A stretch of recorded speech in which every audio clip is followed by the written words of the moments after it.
তাকাও দেখো বক্সটা আমি কি জন্য তোমার দিয়েছি লাইন লেন্থ করার জন্য। এখানে ফেললে আমার কি হবে, আমার যদি ইনসুইং হয় লেগ সাইডে যাবে না, আর যদি আউট সুইং হয় তোমার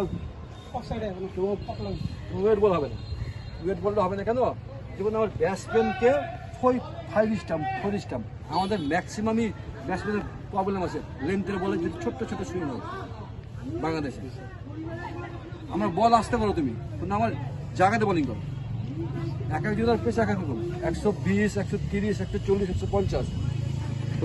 আমার জায়গা তো একটাই হবে। একজনের পেস হলো 140, একজনের পেস হলো 120, জায়গা কি কম বেশি হবে? লাইন একটাই। আগে তো আমার লেন্থে বোলিং করতে হবে।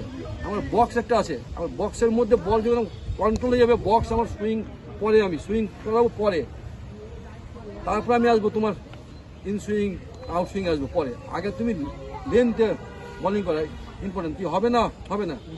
আমরা এখন ম্যাক্সিমাম সময় স্পট বোলিং করবো, চান্স পেলেই স্পট বোলিং, সেন্টার হোক ফাঁকা জায়গা হোক।